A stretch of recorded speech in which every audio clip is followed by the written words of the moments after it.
जिंदा रहेंगे तब न विकास होगा। तो कई लोग तो हमारी जान के पीछे पड़े हैं। भारत तेरे टुकड़े होंगे, इंशाअल्लाह इंशाअल्लाह।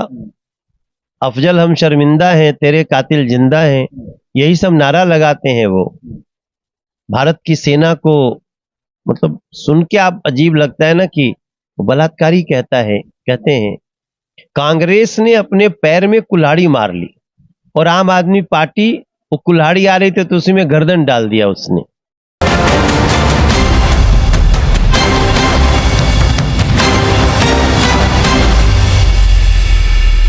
नमस्कार दोस्तों, मैं आपका दोस्त आपका साथी चंद्रजीत शर्मा। आज हमारे साथ हैं सांसद मनोज तिवारी, जो कि उत्तर पूर्वी दिल्ली से इस समय तीसरी बार उनको बीजेपी ने मौका दिया है और शायद सबसे सीनियर दिल्ली के इस समय सांसद हैं।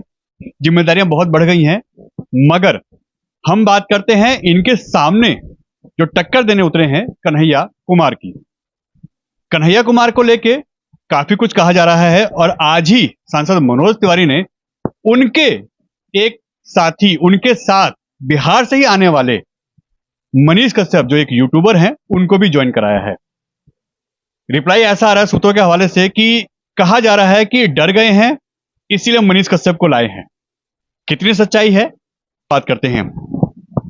स्वागत है तिवारी जी। क्या सही में डर गए हैं? देखिए चेहरे पे कितना डर दिख रहा है मेरे। मनीष कश्यप का बीजेपी ज्वाइन करना, मनीष कश्यप बिहार से चुनाव लड़ रहे थे बेतिया सीट से, और मनीष को इसी कांग्रेस की सरकार ने और राजद की सरकार ने उसको 9 महीने जेल में डाला। एक पत्रकार को पत्रकारिता के लिए जेल में डाला। हम उसके सख्त विरोधी हैं। पत्रकार स्वतंत्र होता है, उसको डेटा का ऊपर नीचे हो सकता है, लेकिन पत्रकार को जेल डालना ये इमरजेंसी की याद दिलाता है। तो हमने उस समय भी उनकी सहायता की थी और अब देखा कि वो चुनाव लड़ रहे हैं और वो गरीबों की लड़ाई लड़ रहे हैं, तो हमने उनको सिर्फ इतना समझाया कि आप अगर देखो, हम ये नहीं कह रहे हैं कि देश में सारा काम कर दिया, लेकिन जो बचा है वो भी हम करेंगे। वो आम आदमी पार्टी से आप क्या अपेक्षा कर सकते हैं? वो लालू जी की पार्टी से क्या अपेक्षा करेंगे? कांग्रेस से क्या अपेक्षा करेंगे? कांग्रेस का तो पूरा टाइम देख लिया। दिल्ली ने आज दिल्ली को बेड़ा गर्क किया हुआ है। हम जहां जाते हैं गली मोहल्ले पार्क की समस्या आती है हमारे सामने, और दिल्ली में संजोग से पिछले 1.5 साल पौने 2 साल से 2 साल हो गया, 2 साल से एमसीडी में भी आम आदमी पार्टी है, इसलिए बहाना भी नहीं बना सकती। काम कैसे होगा? नेताओं को आप जेल में डाल रहे हैं, पूरी बीजेपी, पूरी ईडी, पूरी सीबीआई उन्हीं के पीछे लगी हुई है। आखिर दिल्ली में काम कैसे होगा? यही तो कहते हैं आम आदमी पार्टी वाले। मैंने 10 साल से जेल ही में थे लोग। जेल में अभी गए हैं ना, अभी तो कितना 2-3 हफ्ता हुआ। तो जेल में क्यों गए? जेल में डालना मेरे अधिकार में नहीं किसी को। मैं ये कह सकता हूं कि देखो यहां गड़बड़ी हुई है, यहां भ्रष्टाचार हुआ है, जांच करो, जो दोषी है उसको सजा दो। पता चले अरविंद केजरीवाल ही भ्रष्टाचार में लिप्त हो गए। आप सोचिए, आप मंदिर के सामने शराब की दुकान खोलना चाहते हैं, मंदिर के सामने, गिरजाघर गुरुद्वारे के सामने, स्कूल के सामने, और जब पता चला क्यों इतना अड़े हुए हैं, तो पता चला कि हजारों करोड़ रुपया शराब कंपनियों ने दिया है, इसलिए शराब की दुकान खोलना चाहते हैं। बच्चों के शराब पीने की उम्र कम करना चाहते हैं। तो जैसा कर्म करोगे वैसा फल मिलेगा। बाकी हम क्या करें? जेल देना या बेल देना ये कोर्ट का काम है, हमारा भारतीय जनता पार्टी का। मगर जो पहला चरण का चुनाव हुआ उसमें वोटिंग परसेंटेज डाउन होने के बाद ही बीजेपी क्यों जागी? बिहार में जब इसका असर दिखाई दिया तो आपको बताया जा रहा है कि आप खुद मनीष कश्यप से मिलने गए, उनको साथ में लेकर ज्वाइन कराया। ये डर नहीं तो क्या है?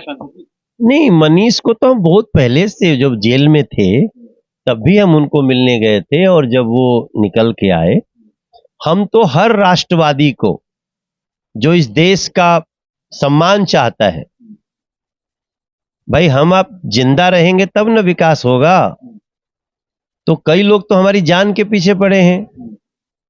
वो तो कह रहे हैं चंद्रजीत जितना कमाएंगे उनका समीक्षा करेंगे और बाकी जो है घुसपैठी आए हैं उनके बच्चों को दे देंगे, बराबर बराबर करेंगे। तो ये भी तो एक मुद्दा है ना। और हम कहते हैं कि हम सभी बच्चों को 20 लाख रुपया देंगे ताकि वो अपना रोजगार करे, अपना मेहनत करे, अर्न करे, कमाए। तो क्या कन्हैया कुमार राष्ट्रवादी नहीं है? अरे बाप रे, कैसे आप देश विद्रोही आदमी को, देश विरोधी आदमी, के छात्र रहे हैं, उन्होंने बिहार से चुनाव भी लड़ा है, आप उनको कैसे उनकी भावनाएं, उनके नारे, उनके परिचय, क्या कहें? भारत तेरे टुकड़े होंगे, इंशाअल्लाह इंशाअल्लाह, उनका पूरा चल रहा है। हमारे सब, उन्होंने कहा अफजल हम शर्मिंदा हैं, तेरे कातिल जिंदा हैं, यही सब नारा लगाते हैं वो। और भारत की सेना को, मतलब सुन के आप अजीब लगता है ना कि बलात्कारी कहते हैं। तो ऐसे व्यक्ति को कांग्रेस ने अपने पैर में कुल्हाड़ी मार ली और आम आदमी पार्टी, वो कुल्हाड़ी आ रही थी तो उसी में गर्दन डाल दिया उसने। क्या आपने भी सुना कि कांग्रेस के जब से ये प्रत्याशी बने हैं, दिल्ली जो कांग्रेस है उसने साथ छोड़ दिया है, ऑफिसों में मीटिंग में लड़ाई झगड़े हो रहे हैं, उनके खिलाफ ही लोग आ गए हैं। तो क्या आपका वो खेल बिगाड़ रहे हैं या प्लस कर रहे हैं आपके लिए? नहीं, पहले तो हम इसको खेल नहीं समझते हैं, हम इसको सेवा समझते हैं। हर इशू को सुनना है, उसको सुलझाने की कोशिश करना है, यह हमारा उद्देश्य है और हम करेंगे। कुछ आज करेंगे, कुछ कल करेंगे। लेकिन हम आपसे लगातार बोलते हैं कि कांग्रेस के अंदर भी बहुत अच्छे अच्छे लोग हैं, आम आदमी पार्टी के अंदर भी बहुत देशभक्त लोग हैं, लेकिन उनका जो शीर्ष नेतृत्व है वो देश विरोधी है। वो कन्हैया कुमार जैसे भारत विरोधी व्यक्ति को अगर वो टिकट देते हैं तो ये जिसको जिसको पता चलेगा वो सवाल तो पूछेगा, और सबसे पहले कांग्रेसी ही पूछ रहा है। कांग्रेसी कार्यकर्ता जो देश को प्यार करता है वो पूछेगा और वो सबक भी सिखाएगा। तो यानी जो आपके कार्यकर्ता, जो आपके लोग, और ये आप भी मानते हैं कि 5 लाख से ज्यादा मतों से इस बार आप जीतेंगे, तो क्या ये सच में होने वाला है या कन्हैया कुमार के आने से आपको मनीष की जरूरत पड़ गई? नहीं, हमें तो सबकी जरूरत है। मैं तो चंद्रजीत को भी कहूंगा आओ राजनीति में। मैं तो एक आदमी, जिस घर में बैठा हूं, लवनीत गाबा ये हमारा मित्र हैं, और ये मित्र मेरे सांसद बनने के बाद बने हैं। अभी मैं यहाँ कई बावजी लोगों को बैठाया हूँ, लोकल प्रॉब्लम सुनूंगा, उसका कुछ रास्ता निकाल रहा हूं। तो हम तो जिसको भी मौका मिले सबको भाजपा में लाना चाहते हैं। अगर सामने कन्हैया कुमार आते हैं और आप दोनों आमने सामने पड़ते हैं तो उस समय क्या होगा? क्या प्यार की भावना जो होती है वो होगा या फिर वो एंटी चीजें होंगी? देखो, हम एंटी सोशल व्यक्ति थोड़ी हैं। सामने कोई आएगा तो हम तो अपना संस्कार दिखाएंगे, हम हाय हेलो करेंगे। बीजेपी में ज्वाइन करने के लिए ऑफर देंगे? देखो, बीजेपी बड़े संस्कारी लोगों को ज्वाइन कराती है। संस्कारी नहीं है ना, मानते हैं आप? ना, कन्हैया कुमार का संस्कार आपको मैं वीडियो दिखाऊं, जेएनयू की लड़कियों का वीडियो दिखाऊं, कथाएं बताऊं आपको? मैं बताऊंगा आपको, नॉमिनेशन हो जाने दीजिए, उसके बाद बताऊंगा। आपको भी ऐसा लग जाएगा। किसी ने कहा वो बिहार के, हम कहें बिहार को गाली मत दो। बिहार ऐसे लोगों के, बिहार से ही चुनाव लड़े थे ना पहले। आपको पता होगा लालू जी ने मना कर दिया कि अगर इनको चुनाव लड़वाओगे आप तो गठबंधन भी खत्म कर देंगे और सपोर्ट में भी नहीं रहेंगे। मुझे पता है, लालू जी, तेजस्वी यादव, उन्होंने कांग्रेस को धमका दिया, इसको हटाइए यहां से। तो ये उन लोगों की बात है, इसलिए बिहार के लोग उनसे इत्तेफाक नहीं रखते। 4 लाख वोट से हारे थे वो गिरिराज सिंह जी के अगेंस्ट बेगूसराय से। तो यहाँ पे वो 5 लाख, 5.5 लाख, 6 लाख कुछ भी हो सकता है। देखो, कोई समर्थन नहीं करेगा। हमको आज एक मुस्लिम समाज के लोग मिले, बोले 6 बूथ की जिम्मेदारी हमारी, तिवारी जी, हम देशद्रोही को नहीं वोट देंगे। तो अब ये भाषाएं हैं, तो केस भी चल रहा है, आने पे, समय आने पे सब होगा। लेकिन मुझे नहीं लगता कि हमारी भारतीय सेना को जो गाली दे, रेपिस्ट बोले, उसको जो भी वोट देगा ना, वो अपने बच्चों के पैर पे कुल्हाड़ी मार रहा है भविष्य की। आखिरी सवाल तिवारी जी कि कांग्रेस कह रही है कि हम जो संपत्ति है, जो ज्वेलरी है, उसको हम बांट देंगे मुस्लिम लोगों में। मैं हैरान हूं। तो ये तो मुस्लिम समर्थन कैसे करेंगे आपको, क्योंकि उनको तो मिल रहा है। अरे भाई, वो मुस्लिम तो इस मुस्लिम भी इसको एक्सेप्ट नहीं करेगा। ये करेंगे क्या? 10 साल सरकार नहीं थी उनकी, किसको दिया? किस मुस्लिम का सहयोग किया? आप देने के लिए कह रहे हैं। अब वो दिल्ली के लिए नहीं कर रहे हैं, अब वो देश में गृह युद्ध कराना चाहते हैं। आपको हमने कह दिया जाओ जाओ उसका छीन के आओ, और तो क्या उतना कमजोर है क्या कि आप छीन लोगे? छीन करके ये देश चलेगा क्या? ये देश संविधान से चलता है और इस देश में सबका मौलिक अधिकार है अपना। यानी ये अंग्रेजों वाली पॉलिसी, डिवाइड एंड रूल। हाँ, ये बस डिवाइड एंड रूल से भी ऊपर है, खतरनाक है। आप किसी घुसपैठियों को इस तरह से आप सह दे रहे हो। तो हमारे मोबाइल में कल किसी ने कुछ हमको दिया था, मैं आपको एक दिखाता हूं वीडियो। लोग आम जनता वीडियो बनाने लगी है, और वो वीडियो में वो क्या कह रहे हैं आप अगर देखेंगे तो आप कहेंगे कि मनोज जी ये क्या है। देखिए, जैसे हमारे पास एक वीडियो आया है, ये किसी आपके नेता ने भेजा है या किसी चल रहा है, चल रहा है। अच्छा। चल रहा है, देश में चल रहा है। अब थोड़ा आप जल्दी से हमको ले आए ना, तो हमारा मोबाइल खुल रहा है अभी। लेकिन देखिए, सबसे बड़ी बात है, हो सके, हाँ, हम लोग बांग्लादेश से आए हैं और कई सालों से इंडिया में रह रहे हैं, लेकिन हम लोग पास कुछ नहीं है। हम क्या करें? तुम्हारे जो घर का सामने वाला 2 कमरा है उसको खाली करो और हमारे नाम पे कर दो, और जाके घर में देखो कितना गहना है, वो सब ला करके पहला अधिकार हमारा है। आने दो हमारे राहुल जी को शासन में, वो खुद हमें हिस्सेदार बनाएंगे तुम्हारे घर द्वार गाड़ी घोड़ा गहना और राशन में। ना तुम आएगा ना तुम्हारे राहुल जी आएंगे। अब ये देखो, ये वीडियो कैसे बनने लगी मुझे भी किसी ग्रुप में देखने को मिला। इसी में लोग तरह तरह के और भी वीडियो बना रहे हैं। तो ये तो कांग्रेस वाले कहेंगे कि आप लोग अपने सोशल मीडिया का यूज कर रहे हैं भ्रम फैलाने के लिए। नहीं, हम तो सोशल मीडिया पे इसको देख रहे हैं। मेरा कहना है, एक तो उनकी औकात नहीं है कि इस तरह का वो देश में कर सकें। यह देश संविधान से चलता है, हर आदमी को मौलिक अधिकार है, अपनी संपत्ति के रक्षा का अधिकार है। लेकिन सोच देखो कांग्रेस की, और ये सोच उनके प्रत्याशी से कितनी मिलती है, आप देख लो।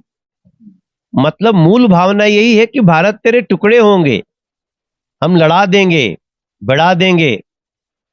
तो चंद्रजीत भाई, ये बहुत बड़ा थ्रेट उनके मैनिफेस्टो में है। लिखते हैं हम मुस्लिम पर्सनल लॉ लागू करेंगे। अब ये देश मुस्लिम पर्सनल लॉ से चलेगा या संविधान से चलेगा, यूनियन सिविल कोड से चलेगा? वो कहते हैं हम मुस्लिम स्टूडेंट्स को स्पेशल स्कॉलरशिप देंगे। हम तो जानते ही नहीं थे कि ये भी डिबेट होगा। हम तो जानते थे कि चलो भाई, वो पूछेंगे हमसे आपने क्या बनाया, हम पूछेंगे आपने क्या बनाया। तो हम कहेंगे कि हमने क्षेत्र का सिग्नेचर ब्रिज दिया, हमने शास्त्री पार्क का चौराहा दिया, हमने सेंट्रल स्कूल दिया, हमने रेलवे स्टेशन दिया, हमने ट्रिपल डेकर मेट्रो दिया, हमने एलिवेटेड रोड दिया, हमने रिवर फ्रंट दिया, हमने पासपोर्ट ऑफिस दिया। हम इसकी बात करेंगे कि हमने 13 करोड़ को घर घर शौचालय दिया, हमने 48 करोड़ को बैंकों से जोड़ा, हमने 12 करोड़ को उज्ज्वला गैस कनेक्शन फ्री दिया, हमने 4.5 करोड़ को बेघर को घर दिया, हम 55 करोड़ को फ्री इलाज देते हैं। अब इसकी कहने की जरूरत ही नहीं। बहस कहां आ गया कि ये हमारा प्रॉपर्टी छीन के बांट देगा घुसपैठियों में। तो उनकी मानसिकता समझिए और उनकी भाषा देखिए। मोदी जी ने इस बात को 2 दिन पहले सभा में कहा, उठाया, तो इतना गुस्सा हुए। उनकी भाषा सुने हैं ना कि ये नरेंद्र मोदी हम कांपता है हमसे, ये ऐसा करता है उसको नरेंद्र मोदी जैसे प्रधानमंत्री और प्रधानमंत्री पद पे किसी भी बैठे व्यक्ति को ये लैंग्वेज से बोलते हैं आप? तो ठीक है, इस देश के लोग अपनी सहूलियत तो चाहते हैं, लेकिन इस तरह का रवैया अपनाने वालों को जवाब देना भी जानते हैं। मैं सबसे प्रार्थना करूंगा कि 25 मई को दिल्ली में चुनाव है और आप लोग प्लीज डोंट मिस वोटिंग। आप लोग 25 मई को, आपको ज्यादा कुछ नहीं करना है, जितनी बातें हम बोल रहे हैं किसी बात से चिंतित मत होइए। कोई आपकी प्रॉपर्टी छीनने की बात कर रहा है, घुसपैठियों में बांटने की बात कर रहा है।